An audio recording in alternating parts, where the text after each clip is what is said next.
মৃত ফেরাউনের 3000 বছর পরেও পাসপোর্ট রয়েছে, কিন্তু আমাদের লেডি ফেরাউন জীবিত শেখ হাসিনার কিন্তু এখন কোনো পাসপোর্ট।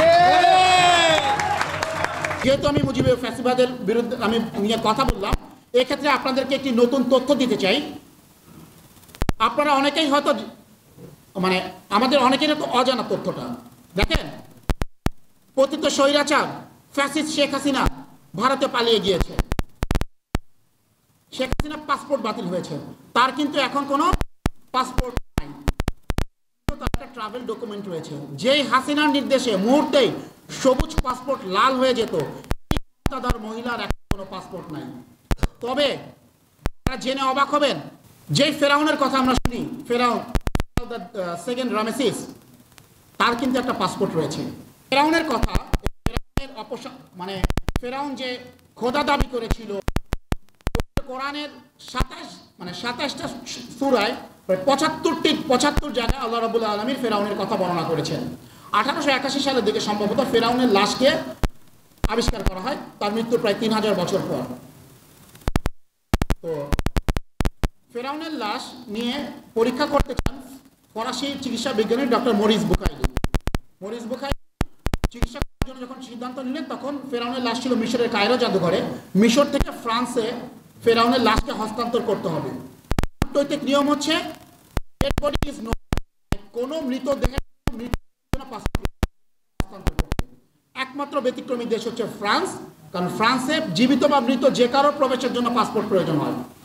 এর ফলে মিশর সরকার কি করলো, ফেরাউনের জন্য সে পাসপোর্টটা রয়েছে, কিন্তু এখন সেখানে ফেরাউনের পেশা হিসাবে লিখলো রাজা। তো দেখেন, মৃত ফেরাউনের 3000 বছর পরেও পাসপোর্ট রয়েছে, কিন্তু আমাদের লেডি ফেরাউন জীবিত শেখ হাসিনার কিন্তু এখন কোনো পাসপোর্ট। দেখেন, আওয়ামী লীগ এখন অনেক ষড়যন্ত্র করছে। এক্ষেত্রে একটা কথা তাদেরকে বলতে চাই, ভাঙা বিশ্বাস আর হারানো সময় কখনো ফিরে আসে না। আপনি অনেক শক্তিশালী আঠা দিয়ে ভাঙা অনেক কিছু জোড়া লাগাতে পারবেন, কিন্তু মন বা হৃদয় একবার ভেঙে গেলে সেটাকে জোড়া লাগানোর আর কোনো সুযোগ নাই। আওয়ামী লীগ বাংলাদেশের মানুষের মন ভেঙে দিয়েছে, ছাত্র জনতা তরুণ প্রজন্মের বিশ্বাস ভেঙেছে। এই ভাঙা বিশ্বাস আর কখনোই ফিরে আসবে না ইনশাআল্লাহ। আমরা যারা মৃত্যু দেখেছি, চোখের সামনে আমাদের ভাইদেরকে লাশ পড়তে দেখেছি, আমাদের ছাত্র নেতা যুব নেতা, আমার দপ্তর সম্পাদক, আমার মাননীয় চেয়ারম্যানকে যখন গুলি খেতে দেখেছি, আমার নিজের উপর যখন হামলা হয়েছিল, আওয়ামী সন্ত্রাসীরা হামলা করেছিল, গাড়িতে আমার ক্যান্সার আক্রান্ত মা বসেছিলেন, তার উপরে যখন হামলা হয়েছিল, আমরা যারা এসব ঘটনা প্রত্যক্ষ করেছি, তারা আওয়ামী লীগের বিরুদ্ধে কুসুম কুসুম বিরোধিতা করতে পারি না। আমাদের পরিষ্কার কথা, আওয়ামী লীগকে চিরতরে করতেই হবে, করতেই হবে।